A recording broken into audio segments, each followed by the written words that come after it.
Another close contest is Florida's Senate race. Governor Rick Scott appears to have narrowly unseated incumbent Senator Bill Nelson as Republicans look to add another seat in Congress's upper chamber.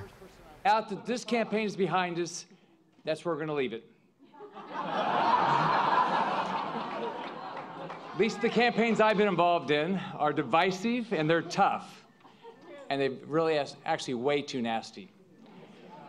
But you know what? We've done this for over 200 years. And after these campaigns, we come together. And that's what we're going to do. Americans come together.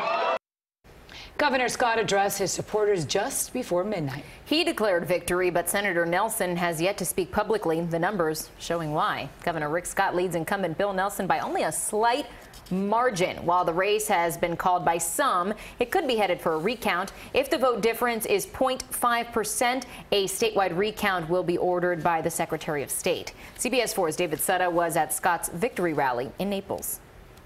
Let's get to work. Governor Rick Scott took the stage just before midnight in what was yet another nail-biter election.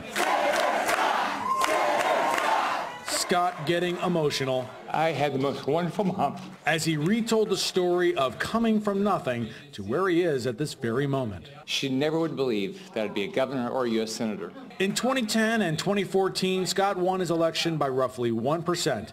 This time around, history repeated itself. Another narrow margin helping him move from the governor's mansion to Congress. I didn't go to Tallahassee 8 years ago to be everybody's friend. I'm now going to D.C. to win a popularity contest. I'm going to D.C. to get something done.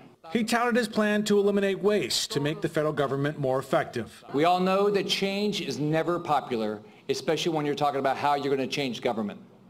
But I brought a business perspective to Tallahassee 8 years ago, and I tried to use every effort I could to change the direction of the state of Florida, and together we did. Supporters thrilled considering polls coming into the week showed Scott trailing. I want to see him do what he's doing, what he's been doing, that he cares for the people. Andrew Pollack, whose daughter was murdered in the Marjorie Stoneman Douglas shooting, is a big supporter of Scott and Governor-elect Ron DeSantis. He believes both will continue his pursuit for safer schools. This is a great victory for me and for other families that are here to get Ron in as a governor, and now we're going to get Rick in, and we could care less about how many people voted for their Democratic people, Nelson in Broward County.